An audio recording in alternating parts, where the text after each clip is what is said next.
Hello partners, welcome to fix Leo services. Actually మన business సిరీస్లో భాగంగా మనం అయితే జిఎస్టీ అయితే ఆల్రెడీ చేసామని చెప్పాము. ఈ రోజు అయితే దాని వెరిఫికేషన్కి అయితే మనకి కాల్ వచ్చింది. జిఎస్టీ ఆఫీస్కి రమ్మని అయితే మనమైతే కావాల్సిన డాక్యుమెంట్స్ అవన్నీ కూడా పట్టుకొని అయితే జిఎస్టీ ఆఫీస్కి అయితే స్టార్ట్ అవ్వడం జరిగింది.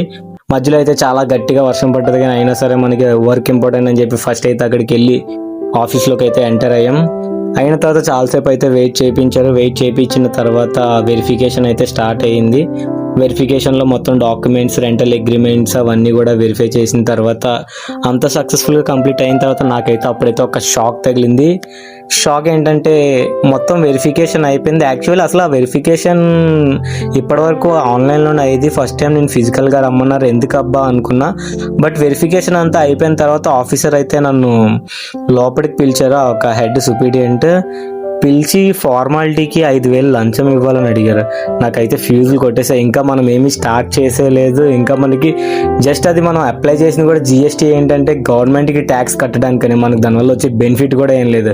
బట్ వాళ్ళు అలా అడిగేసరికి అయితే నాకైతే అసలు మనం ఎక్కడ బతుకుతున్నారో స్వామి అనిపించింది.